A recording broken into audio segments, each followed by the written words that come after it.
ಕೋಲಾರ ಜಿಲ್ಲೆಗೆ ಕೆಲಸ ಮಾಡಿ ಸೇವೆ ಮಾಡಿ ಅಂತ ಮತ್ತು ಜನತೆಗೆ ಸೇವೆ ಮಾಡಿ ಅಂತ ಏನು ಮೋದಿಯವರ ಸರ್ಕಾರದಲ್ಲಿ NDA ಮೈತ್ರಿಕೂಟದಲ್ಲಿ ಕುಮಾರಸ್ವಾಮಿ ಅವರು ಮಂತ್ರಿಗಳಾಗಿದ್ದಾರೆ. ಅದರ ನಮ್ಮ ಜೊತೆ NDA ಮೈತ್ರಿಕೂಟದಲ್ಲಿ JDS ಪಕ್ಷನೂ ಒಂದು ಪಾಲಾಗಿರೋದು ನಮ್ಮ ಅದೃಷ್ಟ. ಕುಮಾರಸ್ವಾಮಿ ಅವರ ಆಶೀರ್ವಾದ, ದೇವೇಗೌಡರ ಆಶೀರ್ವಾದ ಮತ್ತು ಮೋದಿಯವ್ರದ್ದು ಆಶೀರ್ವಾದ ಇಟ್ಕೊಂಡು ಒಂದು 5 ವರ್ಷ ಕೆಲಸ ಮಾಡೋಕ್ಕೆ ಒಂದು ಅವಕಾಶ ಮಾಡಿಕೊಡ್ತಾರೆ. ಮೊದಲಾಗಿ ಕೋಲಾರ ಜಿಲ್ಲೆ ಜನತೆಗೆ ಚಿರುಣಿ ಆಗಿರ್ತೀನಿ. ಮತ್ತು ಏನೋ ಒಂದು ಅನುಭವ ಅಂತ ನೀವು ಹೇಳ್ತಾ ಇದ್ದೀರೋ, ಮೊದಲ ಅನುಭವ ಅದು ನಿಮಗೂ ಗೊತ್ತಿರುತ್ತೆ. ಹೊಸ ಪಾರ್ಲಿಮೆಂಟು, ಕುಮಾರಸ್ವಾಮಿ ಅವ್ರದ್ದು ಹೊಸ ಅನುಭವ, ನಮಗೂ ಹೊಸ ಅನುಭವ. ಭಾಳ ಚೆನ್ನಾಗಿತ್ತು. ಏನು ಒಂದು ಪ್ರೆಸಿಡೆಂಟ್ ಸ್ಪೀಚ್ ಮಾಡಿದ್ರು, ಅದ್ರ ಜೊತೆಗೆ ಏನು ಬೇರೆ ಬೇರೆ ಪಕ್ಷದವರು ಅದಕ್ಕೆ ಏನು ಉತ್ತರಗಳು ಕೊಟ್ಟರು ಅಂತ ನಿಮಗೂ ಗೊತ್ತು. 10 ವರ್ಷದಿಂದ ಮೋದಿ ಅವರು ಏನೇನು ಮಾಡಿದ್ದಾರೆ ಅಂತ. ಇನ್ಫ್ರಾಸ್ಟ್ರಕ್ಚರ್ ಡೆವಲಪ್ಮೆಂಟ್ ಆದರೂ ಆಗಲಿ, ಮತ್ತು ಮಹಿಳೆಯರಿಗೆ ಶೌಚಾಲಯಗಳೇನು ಮಾಡೋದು, ಯಾಕಂದರೆ ಅದೆಲ್ಲ ಒಂದು 10 ವರ್ಷದ ಹಿಂದೆ ಏನೂ ಇರಲಿಲ್ಲ. ಆ ವಿಚಾರಗಳು ಭಾಳ ಎತ್ತಿ ಮಾತಾಡಿದ್ರು. ಆಮೇಲೆ ಅದ್ರ ಜೊತೆ ಏನು ಅಯೋಧ್ಯ ಇದು ದೇವಸ್ಥಾನ ಒಂದು ವಿಚಾರ ಆಗಲಿ, ಮತ್ತು ಈ ಆರ್ಥಿಕವಾಗಿ 5ನೇ ಸ್ಥಾನ ಏನು ಬಂದಿದ್ದೀವಿ ಈ 10 ವರ್ಷದಲ್ಲಿ ನಮ್ಮ ಭಾರತ ದೇಶ, ಆ 3ನೇ ಸ್ಥಾನಕ್ಕೆ ತರಕ್ಕೆ ಒಂದು ಅವಕಾಶ ಮಾಡಿಕೊಡಿ, ಒಂದು ನಿಮ್ಮ ಸಹಕಾರ ಇರಲಿ ಅಂತ ಆಪೋಸಿಷನ್ ಪಾರ್ಟಿಯವ್ರನ್ನೂ ಕೇಳ್ಕೊಂಡ್ರು. ಸೊ ಇದೆಲ್ಲ ಒಂದು ಒಳ್ಳೆ, ಯಾಕಂದರೆ ನಾವೆಲ್ಲ ಟಿ ವಿಯಲ್ಲಿ ನೋಡ್ತಾ ಇದ್ವಿ. ಮೊದಲಾಗಿ ಅಲ್ಲಿ ಏನೇನು ನಡೀತಾ ಇದೆ ಏನು ನೋಡಿದಾಗ ಭಾಳ ಚೆನ್ನಾಗಿದೆ. ಮತ್ತು ನಮ್ಮ ಕೋಲಾರ ಜಿಲ್ಲೆಗೆ ನಿತಿನ್ ಗಡ್ಕರಿ ಸಾಹೇಬ್ರನ್ನ ಮಾತಾಡಿ ಸೋಮವಾರ ಇಲ್ಲಾಂದರೆ ಮಂಗಳವಾರ ಅಪಾಯಿಂಟ್ಮೆಂಟ್ ಕೊಟ್ಟಿದ್ದಾರೆ. 2 ನ್ಯಾಷನಲ್ ಹೈವೇಸ್ ಪ್ರಪೋಸಲ್ ಸುಮಾರು 3-4 ವರ್ಷದಿಂದ ಅದು ಪೆಂಡಿಂಗ್ ಇದೆ. ಕುಪ್ಪಂ, ಅದ್ರ ಜೊತೆ ಮದನಪಲ್ಲಿ ಅದೊಂದು ಪ್ರಪೋಸಲ್ ಕೊಟ್ಟಿದ್ದಾರೆ. ಮತ್ತು ಮದನಪಲ್ಲಿಯಿಂದ ಕೋಲಾರ, ಮಾಲೂರು, ಹೊಸೂರಿಗೆ ಅದೊಂದು 3 ಪ್ರಪೋಸಲ್ ಕೊಟ್ಟಿದ್ದಾರೆ ನ್ಯಾಷನಲ್ ಹೈವೇಸ್. ಈ 3 ಪ್ರಪೋಸಲು ಸುಮಾರು 3-4 ವರ್ಷದಿಂದ ಅಲ್ಲಿ ಪೆಂಡಿಂಗ್ ಇಟ್ಟಿದ್ದಾರೆ. ನ್ಯಾಷನಲ್ ಹೈವೇ ಅವರು ಎಲ್ಲ ಪ್ರಪೋಸಲ್ ಮಾಡಿ ಕೊಟ್ಟು ಡಿಪಾರ್ಟ್ಮೆಂಟಲ್ಲಿ ಇದೆ. ಸೊ ಅದನ್ನು ಒಂದು ಮಾತಾಡಿ ಸೋಮವಾರ ಇಲ್ಲ ಮಂಗಳವಾರ ಬಂದು ಇದು ಈ ಬಜೆಟಲ್ಲಿ ಏನಾದರೂ ಆದರೆ ಇನ್ಕ್ಲೂಡ್ ಮಾಡ್ತೀನಿ ಅಂತ ಹೇಳಿದ್ದಾರೆ. ಮತ್ತು ರೈಲ್ವೇಸ್ದು ಹೋದ ಶನಿವಾರ ಸೋಮಣ್ಣ ಅವರು ಒಂದು ಮೀಟಿಂಗ್ ಮಾಡಿದ್ರು. ಅದರಲ್ಲಿ ಕೋಲಾರ ಟು ವೈಟ್ ಫೀಲ್ಡ್ ಏನು ಒಂದು 2011ರಲ್ಲಿ ಏನು ಸ್ಯಾಂಕ್ಷನ್ ಆಗಿದ್ದು, ಅದರದ್ದು ಏನು ಅಂದರೆ ಪ್ರಾಬ್ಲಮ್ ಏನಾಗಿದೆ ಅಂದರೆ 50% ಸೆಂಟ್ರಲ್ ಗೌರ್ಮೆಂಟ್, 50% ಸ್ಟೇಟ್ ಗೌರ್ಮೆಂಟ್ ದುಡ್ಡು ಹಾಕ್ಕೋಬೇಕು ಅಂತ. ಮತ್ತು ಲ್ಯಾಂಡ್ ಜಮೀನು ಸ್ಟೇಟ್ ಗೌರ್ಮೆಂಟ್ ಅವ್ರು ಅಕ್ವೈರ್ ಮಾಡಿಕೊಡ್ಬೇಕು. ಸೊ ಅದು ಇನ್ನೂ ಆ ಹಂತದಲ್ಲಿದೆ. ಬಟ್ ಇವಾಗ ಬೋರ್ಡ್ ಅವ್ರು ಏನಂತಂದರೆ 100% ನಾವೇ ಹಾಕ್ತೀವಿ ಬಂಡವಾಳ, ನೀವು ಲ್ಯಾಂಡ್ ಮಾತ್ರ ಕೊಡಿ ಅಂತ ಹೇಳಿದ್ದಾರೆ. ಆ ಒಂದು ಪ್ರಪೋಸಲ್ಲು ಅವರು ಸೋಮವಾರ ಇಲ್ಲ ಮಂಗಳವಾರ ಮೀಟ್ ಮಾಡಬೇಕು ಅವ್ರನ್ನ. ಈ 3 ರೈಲ್ವೇಸ್ದು ಮತ್ತು ಹೈವೇಸ್ದು 2 ಪ್ರಪೋಸಲ್ ಇದೆ. ಇದ್ರ ಜೊತೆ ಒಂದು 2011-12ರಲ್ಲಿ ಇನ್ನೂ ಒಂದು 2 ಪ್ರಪೋಸಲ್ ಆಗಿದೆ. ಕೋಲಾರದಿಂದ ಒಡಗೂರಿಂದ ಮುಳಬಾಗಿಲಿಂದ ನಂಗ್ಲಿಯಿಂದ ಮದಗಟ್ಟ, ಅದು ಹಂಗೆ ಒಂದು ಅಲ್ಲಿಂದ ಒಂದು ರೈಲು ಕಡಪಕ್ಕೆ ಹೋಗುತ್ತೆ. ಆಮೇಲೆ ಇನ್ನೊಂದು ಇದು ತಿರುಪತಿಗೆ ಹೋಗುತ್ತೆ. ಅದು ಏನು ಪ್ರಾಬ್ಲಮ್ ಆಗಿದೆ ಅಂದರೆ ನಮ್ಮ government, Karnataka government proposals accept ಮಾಡಿದೆ, ಆದರೆ ಆಂಧ್ರ ಗೌರ್ಮೆಂಟ್ ಇನ್ನೂ ಮಾಡಿಲ್ಲ. ಸೊ ಇವಾಗ TDP ಇರೋದಕ್ಕೆ ಇವಾಗ ಏನಾದರೂ ಒಂದು ಮಾತಾಡಿ ಸೊಲ್ಯೂಷನ್ ಮಾಡೋಣ ಅಂತ ಕೂಡ ಅದು ಒಂದು ಮಾತಾಡಿದ್ದಾರೆ.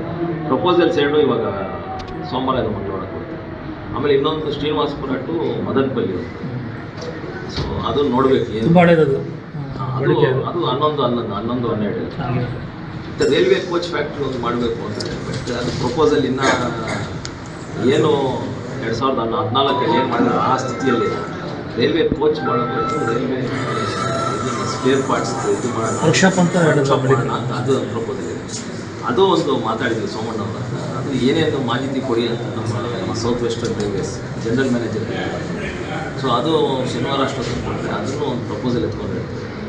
ಅದು ಎಂಪ್ಲಾಯ್ಮೆಂಟ್ ಜನ್ರೇಟ್ ಆಗುತ್ತಾ ಅಂತ ಒಂದು ಹೇಳ್ತಾ ಇದ್ದಾರೆ ನಮ್ಮ ಯೂನಿಯನ್ ಅಷ್ಟು. ಸೊ ಅದು ಏನು ಪ್ರಪೋಸಲ್ ಅಂತ ಇವರು ಡಿ ಸಿ ಅವರು ಒಂದು ಸಿನಾಪ್ಸಿಸ್ ಕೊಟ್ಟಿದ್ದಾರೆ 3-4 ಪೇಜ್. ಅದು ಸಬ್ಮಿಟ್ ಮಾಡಿದ್ದೀವಿ ಅಲ್ಲಿ. ಸೊ ಅದ್ರ ಪ್ರಕಾರ ಏನೇನು ಮಾಡಬೇಕು ಅಂತ. ಬಟ್ ಈ ಬಜೆಟಲ್ಲಿ ಯಾಕಂದರೆ ಮೋಸ್ಟ್ಲಿ ಮಂತ್ ಎಂಡಲ್ಲೇ ಬಜೆಟ್ 24ಕ್ಕೆ ಬಜೆಟ್ ಅಂತ ಇನ್ನು ಡೇಟ್ಸ್ ಫಿಕ್ಸ್ ಆಗಿಲ್ಲ. ಸೊ ಅದೆಲ್ಲ ಏನಾಗುತ್ತೆ ಅಂತ ಐ ಕೆನಾಟ್ ಪ್ರಾಮಿಸ್ ಅಂತ ಹೇಳ್ತಾರೆ. So it is very near. So next year ಆದರೆ ಬಟ್ ರಿಗಾರ್ಡಿಂಗ್ ದಿ ಹೈವೇಸ್ ಅವೆಲ್ಲ ಆಗುತ್ತೆ. ಆಮೇಲೆ ಇದೊಂದು ಸ್ವಲ್ಪ ಸೀರಿಯಸ್ ಆಗಿ ನೋಡಿ ಅಂತ ಕೂಡ ಹೇಳ್ತೀನಿ, ಕೋಲಾರ ಟು ವೈಟ್ಫೀಲ್ಡ್.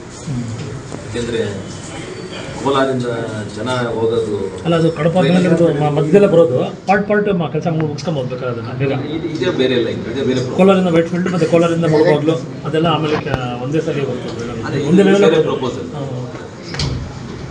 ಇದು ಒಂದು ಬೇಗ ಮಾಡಿಕೊಟ್ರೆ ಅದು ಸರ್ವೆ ಆಗಿದೆ. ಅದು ಅರಬ್ಬಿ ಕೊತ್ತನಲ್ಲಿ ರೈತರು ಭೂಮಿ ಕೊಡೋಣ ಅಂತ ಗಲಾಟೆ ಮಾಡೋದಾಗ ಅದೊಂದು ಸಮಸ್ಯೆ. ಅದಕ್ಕೆ ಅವಾಗ ಇದಾಗಿದೆ, ಅದು ಸರ್ವೆ ಕಂಪ್ಲೀಟ್ ಆಗಲಿಲ್ಲ. ಅದು ಈಗ ನೀವೆಲ್ಲ ಇರೋದ್ರಿಂದ ಅವರು ಮನವೊಲಿಸಿದ ಮಾಡ್ಬೋದು ಅಂತ ಏನೋ ಮಾಡಬೇಕು, ಒಳ್ಳೇದಾಗುತ್ತೆ. ಯಾಕಂದರೆ ಇವಾಗ ರೋಡಲ್ಲಿ ಹೋಗೋದು ಅವ್ರು ಅದು ಒಂದೇ ಊರೇ ಗಲಾಟೆ ಮಾಡಿದ್ದು ಅರಬ್ಬಿ ಕೊತ್ತವರು ಜಮೀನು ಕೊಡಲ್ಲ ಅಂದ್ಬಿಟ್ಟಿದ್ದಾನೆ.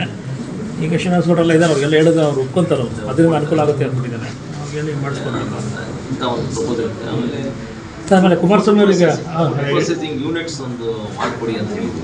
ಯಾಕಂದರೆ ಟೊಮೆಟೊ ಮತ್ತು ಮ್ಯಾಂಗೋ ಎರಡು ಸ್ವಲ್ಪ ಸೀರಿಯಸ್ ಆಗಿ ನೋಡಿ. ಮತ್ತು Shobha Karandlaje madam minister of state ಇದ್ದಾರೆ, ಅದೇನಿದೆ Kumar, even if it is not in the budget I try to accommodate ಅಂತ ಹೇಳಿದ್ದಾರೆ.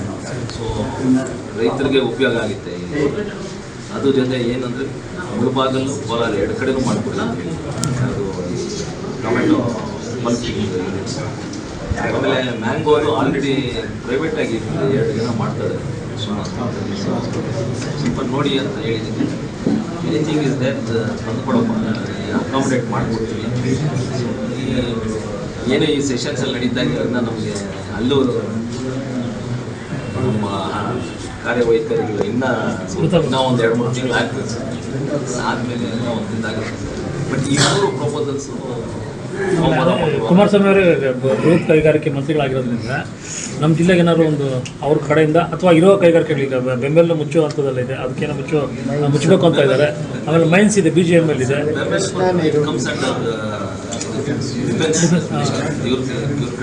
ಹೌದಾ? ಹಾಂ ಸರಿ. ಸೊ ಅದೊಂದಿದೆ. ಮತ್ತು ಈ 12,000 ಎಕರೆ ಏನು BGML ಲ್ಯಾಂಡ್ ಇದೆ ಅದ್ರ ಬಗ್ಗೆ ನಾನು ಆವಾಗಲೇ ಪ್ರಸ್ತಾಪ ಮಾಡಿದ್ದೀನಿ. ಅವ್ರಿಗೆ ಹೆವಿ ಇಂಡಸ್ಟ್ರೀಸ್ ಸೆಕ್ರೆಟರಿ ಅವತ್ತು ಏನು ಮೀಟಿಂಗ್ ಮಾಡಿದ್ರು ಅವತ್ತು ಹೇಳಿದ್ದೀನಿ, ಎಕ್ಸ್ಪ್ರೆಸ್ ವೇಗೆ ಅಡ್ಜಸೆಂಟೇ ಇದೆ, ನೀವೇನು ದೂರ ಹೋಗೋಂಗಿಲ್ಲ. ಸೊ ಏನು ನಿಮ್ಗೆ ಪ್ರಾಬ್ಲಮ್ ಆಗಲ್ಲ ಇನ್ಫ್ರಾಸ್ಟ್ರಕ್ಚರ್. ಅಲ್ಲಿಂದ ನಿಮಗೆ ಚೆನ್ನೈಗೆ 160 ಕಿಲೋಮೀಟ್ರ್ 180 ಕಿಲೋಮೀಟ್ರ್ ಆಗುತ್ತೆ. ಆಮೇಲೆ ಇಲ್ಲಿ ಇಂಟರ್ನ್ಯಾಷನಲ್ ಏರ್ಪೋರ್ಟ್ ಬೆಂಗಳೂರು 65 ಕಿಲೋಮೀಟ್ರ್ ಆಗಿದೆ ಅಷ್ಟೇ. ಈಗ ಟ್ರಾವೆಲಿಂಗ್ ಸೊ ಮಾಡ್ಬೋದು ಅಂತ ಹೇಳಿದ್ದೀವಿ. ಬಟ್ ಅಂದರೆ ನಾವೇನೆಂದರೆ ಮೊನ್ನೆ ಒಂದು KGF ರಿಪ್ರೆಸೆಂಟೇಷನ್ ಮಾಡಿದ್ರು, ಅವತ್ತು ಒಂದು ಮಾತು ಹೇಳಿದ್ದೀವಿ, ಇದು ನೀವು ಸ್ವಲ್ಪ ಸೀರಿಯಸ್ ಆಗಿ ನೀವು ನಾಳೆ ಯಾಕೆಂದರೆ ನಾವು ಅಲ್ಲಿ ಏನು ಇನ್ಫ್ರಾಸ್ಟ್ರಕ್ಚರ್ ನಾವೇನು ಡೆವಲಪ್ ಮಾಡೋಕ್ಕೆ ಹೋಗ್ತೀವೋ ಅಲ್ಲಿ KGF ಟೌನ್ ಇನ್ಫ್ರಾಸ್ಟ್ರಕ್ಚರ್ ಡೆವಲಪ್ ಆಗಿದೆ. ಆಲಂಗೂರು ಶ್ರೀನಿವಾಸ ಅಣ್ಣ ಅವರು 2008 ಅದಕ್ಕೆ ಸ್ಪೆಷಲ್ ಸ್ಟೇಟಸ್ KGF ಮುನ್ಸಿಪಾಲಿಟಿ ಸುಮಾರು 20 ಕೋಟಿ ಅಷ್ಟು ದುಡ್ಡು ಪ್ರತಿ ವರ್ಷ ಎಕ್ಸ್ಟ್ರಾ ಬರ್ತಾರೆ. ಆ ಸಿಟಿನ ಡೆವಲಪ್ ಮಾಡಿದರೆ ಇಷ್ಟೊತ್ತಿಗೆ. ಇವಾಗ ಯಾರಾದರೂ ನಾವು ಹೆವಿ ಇಂಡಸ್ಟ್ರೀಸ್ ಏನು ಮಾತಾಡಿದ್ದೀವಿ, ಪ್ರೈವೇಟ್ ಅವರೇ ಬಂದು ಮಾಡೋದು, ಗೌರ್ಮೆಂಟ್ ಅಂತೂ ಬಂದು ಮಾಡೋಕ್ಕಾಗಲ್ಲ. PSUs ಬಂದು ಇನ್ಫ್ರಾಸ್ಟ್ರಕ್ಚರ್ ನೋಡೋವಾಗ KGF ಸಿಟಿ ಅಷ್ಟು ಡೆವಲಪ್ ಆಗಿದೆ. ಅದೊಂದು ಈ ಹಿಂದೆ ಒಂದು ಆಗುತ್ತೆ ಮಾತಾಡಿದ್ದೀವಿ. ಕುಪ್ಪಂಗೆ ತಂದುಬಿಟ್ಟಿದ್ದಾರೆ. ಆ ಕುಪ್ಪಂನಿಂದ ಅದನ್ನೇ ಸ್ವಲ್ಪ ಏನಾದರೂ ಎಷ್ಟಾದರೆ ಅಷ್ಟು ಹಿಂಗೆ ಡೈವರ್ಟ್ ಮಾಡಿ ಅಂತ ಹೇಳಿದ್ದೀವಿ. DC ಅವ್ರಿಗೆ ಒಂದು ಪ್ರಪೋಸಲ್ ಕೊಡಬೇಕು ನಾವು. ಅಂದರೆ ಪ್ರಪೋಸಲ್ ಅಂದರೆ ಒಂದು ಯಾರಾದರೂ ಒಂದು ಸರ್ವೆ ಮಾಡಿಸಿ what is the feasibility and ಹೆಂಗೆ ಅದು ನೀರು ತಂದರೆ ಹೆಂಗೆ ಯಾವ ಮುಖಾಂತರ ತರಬೇಕು, ಚಾನಲ್ ಆದರೂ ತರಬೇಕಾ, ಇಲ್ಲಾಂದರೆ ಏನಾದರೂ ಇವಾಗ KC ವ್ಯಾಲಿ ಮಾಡಿದಾಗ ಪಂಪ್ ಮಾಡೋದನ್ನು ಅದಾದರೂ ತರಬೇಕು. ಸೊ ಅದನ್ನು ನಾವು ಫೀಸಿಬಿಲಿಟಿ ಕೊಟ್ಟು ಆಮೇಲೆ ಮಾತಾಡಬೇಕು. ಮತ್ತು TDP ಅವ್ರನ್ನ ಆಲ್ರೆಡಿ ನಾವು ಕುಮಾರಣ್ಣ ಆಲ್ರೆಡಿ ಮಾತಾಡಿದ್ದಾರೆ, ಇದು ಇರಿಗೇಷನ್ ಸ್ವಲ್ಪ ನೀವು ನಮ್ಮ ಕಡೆ ಗಮನ ಕೊಡಬೇಕು ಅಂತ. ಆ್ಯಂಡ್ ಎಸ್ಪೆಷಲಿ ಕೋಲಾರ ಜಿಲ್ಲೆಗೆ ಮತ್ತು ಚಿಕ್ಕಬಳ್ಳಾಪುರ ಜಿಲ್ಲೆಗೆ ಕೇಳಿದ್ದಾರೆ. ಸೊ ಅದು ಎಷ್ಟು ಇದಾಗುತ್ತೆ ಈ ಪ್ರಪೋಸಲ್ ಎತ್ಕೊಂಡು ಕೊಟ್ಟ ಮೇಲೆ ಅವ್ರು ಹೆಂಗೆ ರಿಯಾಕ್ಟ್ ಆಗ್ತಾರೆ ಅಂತ ನೋಡಬೇಕು. ಪಾಲ್ ಇದೆ, ಕೋಲಾರ ಪಾಲು ಕೃಷ್ಣ ಕೈಗಾರಿಕೆ KIDP ನೋಡ್ಬೇಕು. ಅದು ಕುಮಾರಣ್ಣ ಅವ್ರಿಗೆ ಹೇಳಿದ್ದಾರೆ. ಕುಮಾರಣ್ಣನೂ ಒಂದು ವಿಶ್ವಾಸ ಕೊಟ್ಟಿದ್ದಾರೆ. ಯಾಕೆಂದರೆ ಅವರು ಇನ್ನು ಇವಾಗ ಡಿಪಾರ್ಟ್ಮೆಂಟ್ ಏನು ತಿಳ್ಕೊಂಡಿದ್ದಾರೆ, ಒಂದು 2-3 ತಿಂಗಳು ಆದಮೇಲೆ ಮಾಡಿಸ್ಬೇಕು ಅಂತ ಹೇಳಿದ್ದಾರೆ. ಇಷ್ಟು ಇದೆ ಆಡಳಿತ. ನೀವು ಹೇಳ್ತಾ ಇದ್ದೀರ ಈಗ 3 ಜನ MLAಗಳಿದ್ದಾರೆ, MLCಗಳಿದ್ದಾರೆ. ಸೊ ನಾನು ಒಂದು ಅದರಲ್ಲಿ ಪಾತ್ರ ಆಗ್ತೀನಿ ಹೊರತು ನಾನೇ ಇದು ಅಂತ ನೀವು ಹೇಳ್ತಾ ಇದ್ದೆ. ದೊಡ್ಡವರು ಹಿರಿಯರ ಮಾರ್ಗದರ್ಶನದಲ್ಲಿ ಹೆಂಗೆ ಮಾಡಬೇಕು, ಏನೇನು ಮಾಡಬೇಕು ಅಂತ ಅವ್ರ ಮಾರ್ಗದರ್ಶನ ತೊಗೊಂಡೇ ಮಾಡ್ತೀವಿ ಅಡ್ಮಿನಿಸ್ಟ್ರೇಷನ್. ಅಲ್ಲ, ಹಿಂದೆ ಎಲ್ಲ JDS BJPದು ಒಂದು ಆರೋಪ ಇತ್ತು, ಅಧಿಕಾರಿಗಳು ನಮ್ಮ ಮಾತು ಕೇಳ್ತಾ ಇಲ್ಲ, ಆಡಳಿತಾರೂಢವಾಗಿ ಕೆಲವರು MLAಗಳು ಮಾತು ಕೇಳ್ತಾ ಇದ್ದಾರೆ, ನಮಗೆ ಕೆಲಸಗಳಾಗ್ತಾ ಇಲ್ಲ ಅಂತ. ಸೊ ಅದನ್ನು ಯಾವ ರೀತಿ ನೀವು ಅದನ್ನು ಟ್ಯಾಕಲ್ ಮಾಡ್ತೀರಾ? ಪ್ರಾಬ್ಲಮ್ ಇದೆ ಮಾಲೂರಲ್ಲಿ. ಇವಾಗ ನನಗೆ ಡೆಲ್ಲಿಯಲ್ಲಿದ್ರೇ ಒಂದು 4 ಜನ ಫೋನ್ ಮಾಡಿ ಮಾಲೂರ್ದು ಒಂದು ಅದು ಭಾಳ ಜಾಸ್ತಿ ಇದೆ. ಬಟ್ ಬೇರೆ ಎಲ್ಲೂ ನಾನು ಆಗ್ತಾಯಿಲ್ಲ. ಮಾಲೂರ್ದು ಒಂದು DC ಅವ್ರ ಜೊತೆ ಕೂತ್ಕೊಂಡು ಹಿರಿಯ ವೆಂಕಟರೆಡ್ಡಿಯವರು ಮತ್ತು ಕೂತ್ಕೊಂಡು ಮತ್ತು ಗೋವಿಂದರಾಜ್ ಅವರು MLC 3 ಜನ ಜೊತೆ ನಾವು 4 ಜನನೂ ಹೋಗಿ ಮಾತಾಡಿ ಈ ಪ್ರಾಬ್ಲಮ್ಸ್ ಏನೇನಿದೆ ಅಂತ ಹೇಳಿದ್ರೆ ಸ್ವಲ್ಪ ಚುರುಕಾಗುತ್ತಾರೆ. Department, revenue department, police department ಅಧಿಕಾರಿಗಳ ಜೊತೆ ನಾವು ಯಾವ ರೀತಿ ನಾವು ನಮ್ಮ ನಡವಳಿಕೆ ಇರುತ್ತೆ ಆ ರೀತಿ ಇರ್ತಾರೆ. ಅವರು ಎಲ್ಲಿ ಹೋಗೋದಿಲ್ಲ. ನಾನು 40 ವರ್ಷದಿಂದ ನನ್ನ ಅಧಿಕಾರಿಗಳು ನೋಡಿದ್ದೇನೆ. ಅದೇ ಅನೇಕ ಸಂದರ್ಭಗಳಲ್ಲಿ ಇವತ್ತು ನಮಗೆ ಅಧಿಕಾರ ಇಲ್ಲ, ಆದರೆ ನಮ್ಮ ಅಧಿಕಾರಿಗಳೆಲ್ಲ ನಮ್ಮ ಮಾತು ಕೇಳ್ತಾರೆ. ಯಾಕೆ ಕೇಳೋದಿಲ್ಲ? ನಾವೇನು ಕೆಟ್ಟ ದಾರಿಯಲ್ಲಿ ಹೋಗಿ ಅಂತ ಅವ್ರಿಗೆ ಡೈರೆಕ್ಷನ್ ಕೊಡೋದಿಲ್ಲ.